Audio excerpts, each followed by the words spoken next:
श्रीमद् वाल्मीकि रामायण बालकांड पहला सर्ग। नारद मुनि का वाल्मीकि मुनि को श्री राम जी का चरित्र सुनाना। एक बार तपस्या में लगे हुए वाल्मीकि जी ने विद्वानों में श्रेष्ठ नारद मुनि से पूछा, इस संसार में वीर्यवान, गुणवान, दृढ़ प्रतिज्ञ, सत्य वक्ता, उपकार मानने वाला धर्मज्ञ कौन है?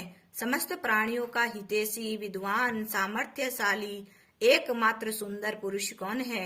वह कौन है जो क्रोध को जीतने वाला, मन पर अधिकार रखने वाला, क्रांति युक्त तथा किसी की निंदा न करने वाला, युद्ध में किसके कुपित होने से देवता भी डरते हैं, महर्षि ऐसे पुरुष को आप ही जानने में समर्थ है।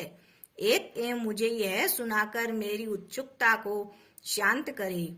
यह सुनकर महर्षि नारद ने प्रसन्नता पूर्वक कहा, मुने, आपने जिन दुर्लभ गुणों का वर्णन किया है उनके अनुसार इक्ष्वाकु वंश में जन्मे एक ऐसे पुरुष है जो राम नाम से विख्यात है। वे ही जितेंद्रिय, कांतिवान, महाबलवान, मन को वश में रखने वाले, वे ही नीतिज्ञ, वक्ता, शत्रु संहारक, बुद्धिमान हैं। उनके कंधे मोटे, भुजाएं बड़ी, गर्दन शंख के समान, ठोड़ी मसाल है। उनकी छाती चौड़ी, गले के नीचे की हड्डी मांस से छिप गई है। उनकी भुजाएं घुटनों तक लंबी, मस्तक सुंदर, ललाट भव्य है। उनकी चाल मनोहर है और वे शत्रुओं का दमन करने वाले हैं। उनका शरीर सुडौल, देह का रंग चिकना, उनका वक्षस्थल भरा हुआ, आंखें बड़ी बड़ी है। साथ ही वे बड़े प्रतापी भी है। वे सत्य प्रतिज्ञ, प्रजा के हित साधन में लगे रहने वाले, यशस्वी, ज्ञानी, पवित्र तथा मन को एकाग्र रखने वाले हैं। वे वेरी विध्वंसक, श्री संपन्न, धर्म के रक्षक तथा स्वजनों के श्रोता, स्मरण शक्ति से युक्त, प्रतिभा संपन्न है। वे उदार हृदय वाले तथा समस्त लोगों को प्रिय है। समुद्र में नदियों के मिलने के समान ही साधु पुरुष श्री राम जी से मिलते रहते हैं। वे संपूर्ण गुणों से युक्त, अपनी माता कौशल्या के आनंद को बढ़ाने वाले, वे हिमालय के समान धैर्यवान है और गंभीरता में समुद्र के समान है। वे विष्णु की तरह बलवान है। उनका चंद्र माँ के समान मनोहरहारी रूप है। इसी प्रकार उत्तम गुणों से युक्त और पराक्रमी तथा सद्गुणशाली अपने ज्येष्ठ पुत्र को राजा दशरथ ने प्रजाओं के हित के लिए युवराज पद अभिषिक्त करना चाहा, लेकिन राज्याभिषेक की तैयारियां देखकर रानी कैकेयी ने, जिन्हें पहले ही वर दिया जा चुका था, यह वर मांगा कि राम को वनवास और भरत का राज्याभिषेक हो। सत्य वचन के बंधन में बंधने के कारण राजा दशरथ ने राम को वनवास दे दिया। कैकेयी को प्रसन्न करने के लिए रामचंद्र वन को चल दिए। यह देखकर सुमित्रा पुत्र लक्ष्मण अपने सुबंधु तत्व का परिचय देते हुए उन्हीं का अनुसरण किया। फिर जनक कुल में उत्पन्न स्त्रियों में उत्तम राम की पत्नी सीता भी रामचंद्र के पीछे चली। उसी समय उनके पिता दशरथ और अन्य पूर्ववासी दूर तक उनका अनुसरण किया। तत्पश्चात श्रृंगवेरपुर में गंगा के किनारे पहुंचकर राम ने अपने सारथी को भी विदा कर दिया। वहां वे अपने प्रिय निषाद राजगुह के साथ एक वन से दूसरे वन में गए। फिर अनेक नदियों को पार करने के बाद भरद्वाज मुनि के आश्रम में पहुंचे। इनके बाद गुह को वहीं छोड़ वे मुनि की आज्ञा से चित्रकूट पर्वत पर पहुंचे। वहां वे पर्णकुटी बनाकर सबके साथ आनंद पूर्वक रहने लगे। इधर राम के चित्रकूट चले जाने पर राजा दशरथ पुत्र वियोग में स्वर्गवासी हुए। अब भरत राज्य की इच्छा न करते हुए राम को प्रसन्न करने के लिए वन को गए। वहां पहुंचकर राम से बोले, धर्मज्ञ राजा आप ही हो, किंतु राम ने राज्य की इच्छा न करते हुए उन्हें चिन्ह के रूप में अपनी खड़ाऊ देकर विदा किया। भरत राम की आज्ञा देखकर उनके आगमन की प्रतीक्षा करते हुए नंदीग्राम में राज्य करने लगे। राम ने जब वहां नागरिकों का आना जाना देखा तो वे दंडकारण्य में चले गए। वहां विराट नामक राक्षस को मारकर शंग भंग सुतीक्षण अगस्त्य तथा उनके भाई का दर्शन किया। वहां अगस्त्य मुनि ने इंद्रधनुष, एक खड्ग और 2 तुणीन उनके बाण में जो कभी घटते नहीं थे उन्हें दिए। उसी समय बहुत से ऋषि मुनि उनके पास राक्षसों का वध करने का निवेदन लेकर आए। श्री राम ने उन्हें राक्षसों के मारने का वचन दिया। उसी स्थान पर शूर्पणखा नाम की राक्षसी का लक्ष्मण के द्वारा नाक कान कटवा कर उन्हें कुरूप करवा दिया। उसके बाद भाई खर, दूषण, तीसरा तथा अन्य राक्षसों का वध किया। इधर अपने भाइयों का वध का समाचार सुनकर रावण मूर्छित हो उठा। मारीच राक्षस से सहायता मांगी। मारीच ने उसको राम का विरोध करने के लिए मना किया, किंतु रावण ने माना और उसे साथ लेकर राम के आश्रम पर गया। तत्पश्चात मायावी मारीच के द्वारा उसने राम और लक्ष्मण को उनके आश्रम से हटवा दिया और राम की पत्नी सीता का अपहरण कर लिया। मार्ग में जटायु द्वारा बांधा पहुंचने के कारण रावण ने उसका वध किया। इस जटायु के मुख से जब राम को सीता हरण की बात मालूम हुई तो वे शोकाकुल होकर विलाप करने लगे। फिर जटायु का दाह संस्कार कर एक अन्य राक्षस कबंध का वध किया। आगे वे सबरी के यहाँ गए और उससे पूजित हुए। तत्पश्चात उनकी भेंट हनुमान जी से हुई, जिनकी सहायता से वे सुग्रीव से मिले। फिर अग्नि को साक्षी मानकर आपस में मित्र बने। उस समय दुखी होकर सुग्रीव ने उनसे बाली के शत्रुता की बात बताई, जिसे सुनकर राम ने बाली को मारने की प्रतिज्ञा की, किंतु सुग्रीव को राम की शक्ति पर संदेह हो रहा था। इसीलिए उन्होंने परीक्षा हेतु उन्हें धुंधुवी दैत्य का विशाल शरीर दिखलाया। इस पर राम ने मुस्कुराते हुए उसे पैर के अंगूठे से 10 योजन दूर फेंक दिया। फिर एक बाण से 7 ताल वृक्षों को बींध डाला। राम के इस कार्य को देखकर सुग्रीव को उन पर विश्वास हो गया और वे उनके साथ किष्किंधा गुफा में गए। वहां सुग्रीव के महानाद को सुनकर वानर राज बाली अपनी पत्नी तारा को आश्वासन दे बाहर निकला, किंतु उसे राम ने तुरंत एक बाण से मार गिराया। बाली को मारकर राम ने सुग्रीव को उसके राज्य पर बैठा दिया। सुग्रीव राजा बनते ही सभी वानरों को सीता का पता लगाने और चारों दिशाओं में भेजा। तत्पश्चात बलवान हनुमान जी संपाति नामक गिद्ध के कहने पर 100 योजन लंबा सार समुद्र को लांग गए। वहां लंकापुरी में पहुंचकर उन्होंने सीता को अशोक वाटिका में चिंता मग्न बैठे देखा। तब सीता को अपनी पहचान देकर उनको राम का संदेश सुनाया और वाटिका के दरवाजे को तोड़ डाला। फिर 5 सेनापति अक्षय कुमार सहित 7 कुमारों की हत्या कर जानबूझकर अपने को पकड़वा लिया। उस समय उन्होंने राक्षसों का अपराध स्वेच्छा से सहा और सीता के स्थान को छोड़कर सारी लंका को जला डाला। फिर राम को सीता का संदेश देने के लिए वापस लौटे। जब राम को सत्य की जानकारी हुई तो उन्होंने अपने बाणों से समुद्र को शुद्ध किया। फिर समुद्र के सलाह से नल से पुल का निर्माण करवाया। अब उसी पुल से होते हुए वे लंका में पहुंचे, रावण का वध किया। उस समय सीता से मिलने पर राम को बड़ी लज्जा आई। उन्होंने भरी सभा में सीता के प्रति मर्म भेदी वचन कहे। साध्वी सीता इसे सहन न कर सकी, तुरंत अग्नि में प्रवेश कर गई। तत्पश्चात अग्नि के कहने से सीता निष्कलंक मान ली गई और महात्मा रामचंद्र के इस कार्य से सभी देवता संतुष्ट हुए। राक्षस राज विभीषण को लंका का राजा बनाया गया। फिर राम ने देवताओं से वर पाकर सभी वानरों को जीवन दान दिया।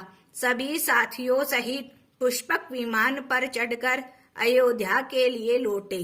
मार्ग में भरद्वाज मुनि के आश्रम पर पहुंचकर उन्होंने हनुमान को भरत के पास भेजा।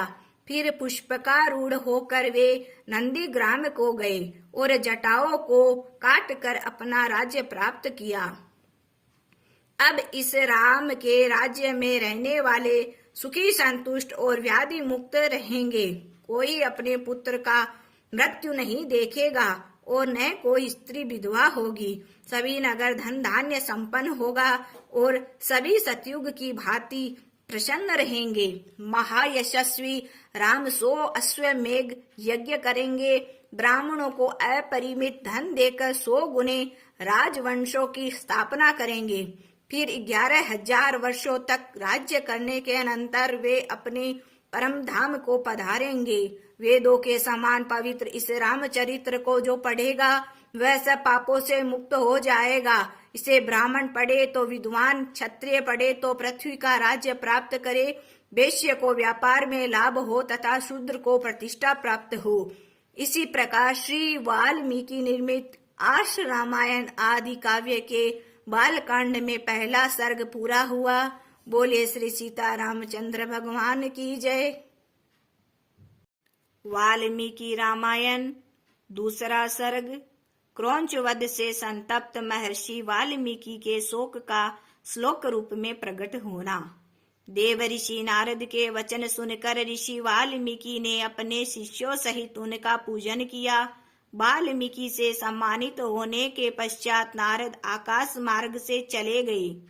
इनके 2 घड़ी बाद वाल्मीकि तमसा नदी के तट पर पहुंचे। वहां के सुंदर तट को देखकर अपने शिष्यों से कहा, यहाँ का जल वैसा ही साफ है जैसे सत्पुरुष का मन। मैं इस उत्तम तीर्थ में स्नान करना चाहता हूँ। यह सुनकर शिष्यों ने उन्हें वलकल वस्त्र दिया, जिसे लेकर वे वहां की शोभा देखते हुए विचरने लगे। इनके पास ही क्रौंच पक्षियों का एक जोड़ा भी विचर रहा था। भगवान वाल्मीकि उन पक्षियों के जोड़े को देख ही रहे थे कि उसी समय वहां एक निषाद ने आकर उनमें से नर पक्षी को अपने बाणों से मार डाला। फिर क्या, पक्षी तड़पता हुआ पृथ्वी पर आ गिरा और उसकी भार्या करुणाजनक स्वर में चित्कार कर उठी। धर्मात्मा ऋषि को इससे बड़ी दया आई। उन्होंने क्रौंच पक्षी की ओर देखकर निषाद से कहा, निषाद, तुझे कभी भी शांति ना मिले, क्योंकि तूने क्रौंच के उस जोड़े की हत्या कर डाली जो काम के मोह से मोहित हो रहा था। ऐसा कहकर जब उन्होंने इस पर विचार किया तब उनके मन में यह चिंता हुई, अहो, इस पक्षी के शोक से पीड़ित होकर यह मैंने क्या कर डाला। यह सोचते हुए मुनिवर वाल्मीकि एक निश्चय पर पहुंच गए और अपने शिष्य से इस प्रकार बोले, तात, शोक से पीड़ित हुए मेरे मुख से जो वाक्य निकला है वह 4 चरणों में आबद्ध है। इसके प्रत्येक चरण में बराबर बराबर अक्षर है तथा इसे वीणा के लय पर गाया भी जा सकता है। अतः मेरा यह वचन श्लोक रूप होना चाहिए या नहीं।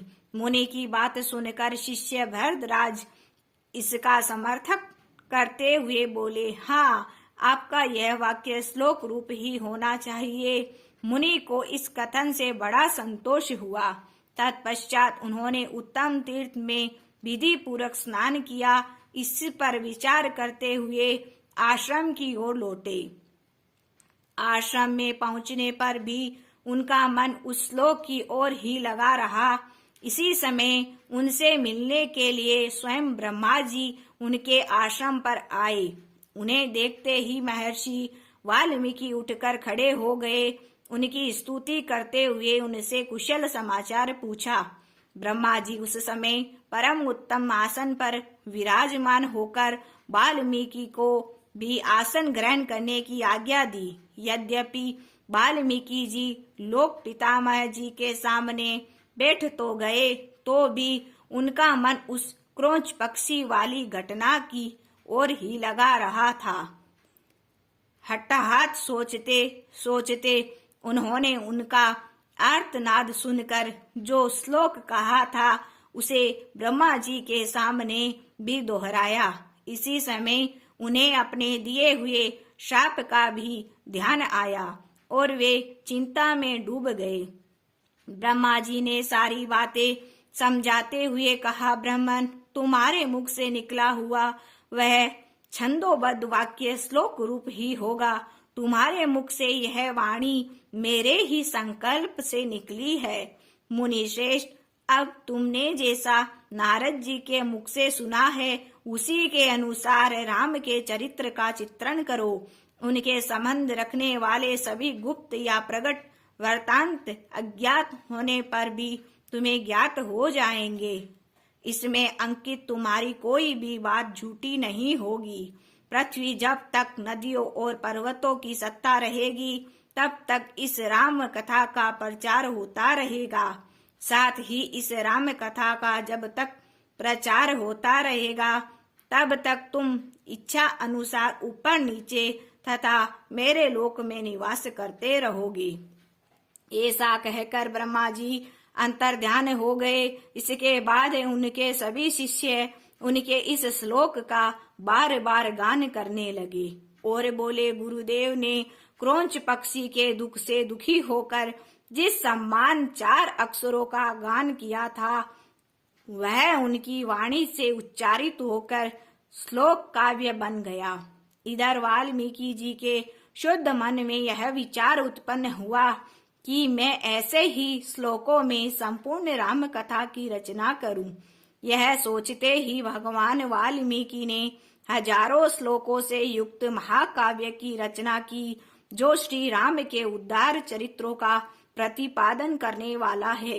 महर्षि वाल्मीकि के बनाए हुए इस महाकाव्य में तत्पुरुष आदि समासों, दीर्घ गुण आदि संधियों, प्रकृति प्रत्यय के संबंध में यथा योग्य निर्वाह हुआ है। इसमें समता है, माधुर्य है और प्रसाद गुण की अधिकता है। भावुक जनों, शास्त्रीय पद्धति के अनुकूल बने हुए इस रघुवर चरित्र को ध्यान देकर सुनो। इसी प्रकार श्री वाल्मीकि निर्मित आर्ष रामायण आदि काव्य के बालकांड में दूसरा सर्ग पूरा हुआ।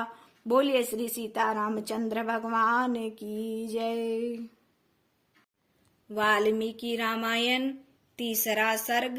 वाल्मीकि मुनि द्वारा रामायण काव्य में निबंध विषय का संक्षेप से उल्लेख। नारद जी के मुख से संपूर्ण रामचरित्र को सुनकर महर्षि वाल्मीकि उन्हें भली भांति साक्षात्कार करने का प्रयत्न करने लगे। वे कुशों के आसन पर बैठ गए और श्री राम, लक्ष्मण, सीता, राजा दशरथ आदि के संबंध में जितना चेष्टाएं हुई उनका अपने योग बल से अच्छी तरह साक्षात्कार किया। उसकी सारी घटनाओं को उन्होंने हाथ में रखे हुए आंवले की तरह प्रत्यक्ष में देखा। अब उनके संपूर्ण चरित्रों को उन्होंने महाकाव्य का रूप देने की चेष्टा की। जैसे समुद्र सब रत्नों की निधि है, उसी प्रकार यह महाकाव्य गुण, अलंकार आदि रत्नों का भंडार है। यह अर्थ, धर्म, काम और मोक्ष रूपी गुणों से युक्त तथा उनका विस्तार पूर्वक प्रतिपादन करने वाला है। इस काव्य में उन्होंने श्री राम के जन्म, उनके पराक्रम तथा उनकी विभिन्न लीलाओं का वर्णन किया है। श्री राम के मिथिला में धनुष तोड़े जाने और सीता तथा उर्मिला आदि के विवाह, श्री राम परशुराम संवाद, श्री राम के राज्याभिषेक, विघ्न, दशरथ के शोक विलाप आदि का उल्लेख भी इसमें किया गया है। तत्पश्चात श्री राम आदि का गंगा पार जाना, भरद्वाज मुनि का दर्शन कर उनकी आज्ञा से चित्रकूट जाना, वहां कुटिया बनाकर निवास करना, भरत का वहां आकर उनसे अयोध्या लौट चलने के लिए प्रार्थना करना, श्री राम द्वारा पिता को जलांजलि दान, भरत द्वारा अयोध्या के सिंहासन पर श्री राम के पादुकाओं का अभिषेक एवं स्थापन, नंदीग्राम में भरत का निवास, श्री राम का दंडकारण्य गमन, विराध का वध, सरभंग मुनि दर्शन अगस्त मुनि के वैष्णव धनुष का ग्रहण, शूर्पणखा संवाद, मारीच वध, सीता हरण, पंपा सरोवर पर हनुमान जी से भेंट, बाली का विनाश, सुग्रीव के द्वारा सीता की खोज करवाना, हनुमान का समुद्र लांघ कर लंका में प्रवेश करना, अशोक वाटिका में सीता जी के दर्शन करना, पहचान के लिए उन्हें श्री राम की अंगूठी देना, हनुमान जी का अशोक वाटिका के वृक्षों को तोड़ना, वायुनंदन हनुमान का रावण की सभा में बंदी होकर जाना, लंका दाह, लौटती बार समुद्र लांघना, सीता की दी हुई चूड़ामणि राम को सौंपना, श्री राम का लंका यात्रा, समुद्र से भेंट, नल का समुद्र में सेतु बांधना, उसी के द्वारा वानर सेना का समुद्र पार जाना, रात को चारों ओर से लंका में घेर लेना, भविष्यन का राम से मैत्री होना, भविष्यन का श्री राम को रावण के वध का उपाय बताना, रावण का विनाश, सीता की प्राप्ति, पुष्पक विमान के अवलोकन कर उसके द्वारा राम का अयोध्या के लिए प्रस्थान, श्री राम का भरद्वाज मुनि से मिलना, हनुमान को भरत के पास दूत बनाकर भेजना तथा अयोध्या में आकर भरत से मिलना, श्री राम का राज्याभिषेक उत्सव, राम का सारी वानर सेना को विदा करना, प्रजा को प्रसन्न रखना, उसकी प्रसन्नता के लिए सीता को त्याग देना इत्यादि वृत्तांतों को एवं इस पृथ्वी पर जितना भी राम का भविष्य चरित्र था उसको भी ऋषि वाल्मीकि ने अपने उत्कृष्ट महाकाव्य में अंकित किया। इसी प्रकार श्री वाल्मीकि निर्मित आर्ष रामायण आदि काव्य के बालकांड में तीसरा सर्ग पूरा हुआ। बोलो सीता रामचंद्र भगवान की जय। वाल्मीकि रामायण चौथा सर्ग। ऋषि वाल्मीकि का 24,000 श्लोकों से युक्त रामायण काव्य का निर्माण, रामायण गान करके लव और कुश का प्रशंसित होना। श्री रामचंद्र जी वन से लौटने पर अयोध्या का शासन अपने हाथों में ले लिया। तत्पश्चात वाल्मीकि मुनि ने उनके संपूर्ण चरित्र के आधार पर विचित्र पद और अर्थ से युक्त रामायण काव्य का निर्माण किया। इसमें महर्षि ने 24,000 श्लोक, 500 सर्ग तथा उत्तर सहित 7 कांड प्रतिपादित किया। इसका भविष्य तथा उत्तर कांड सहित संपूर्ण रामायण पूरा करने के बाद महर्षि ने सोचा, ऐसा कौन शक्तिशाली पुरुष होगा जो इसे पढ़कर जन समुदाय में सुना सके। अब उनके ऐसा सोचते ही मुनि वेशधारी लव कुश ने उन्हें प्रणाम किया। ये दोनों ही धर्म के ज्ञाता थे और इनका स्वर भी बहुत मधुर था। वे दोनों ही मुनि के आश्रम में रहते थे। एवं उन्हें सब तरह से योग्य समझकर भगवान वाल्मीकि ने उन्हें संपूर्ण रामायण, जिसका दूसरा नाम दशानन वध था, अध्ययन करवाया। यह सभी रसों से पूर्ण था। दोनों भाई इस महाकाव्य को पढ़कर उनका गान करने लगे। इन दोनों भाइयों के सुंदर रूप, शुभ लक्षण, इनकी सहज संपत्ति थी। ये दोनों ही युगल श्री राम प्रतीत होते थे। उन्होंने संपूर्ण महाकाव्य को जिहाग्र कर लिया। एक दिन मुनि के आश्रम पर महर्षियों की मंडली एकत्रित हुई। उन्होंने उस रामायण का उनके समीप बैठकर गान किया, जिसे सुनकर सभी मुनि के नेत्र आंसुओं से भर गए और सभी उन्हें साधुवाद देने लगे। फिर वे उस रामायण कथा के गायक लव और कुश की प्रशंसा करते हुए बोले, यद्यपि इस काव्य में वर्णित घटनाएं बहुत दिन पहले हो चुकी है, किंतु इन बालकों के राम युक्त गान से ये इस तरह प्रत्यक्ष दिखलाई पड़ने लगी है जैसे अभी अभी आंखों के सामने घटित हो रही है।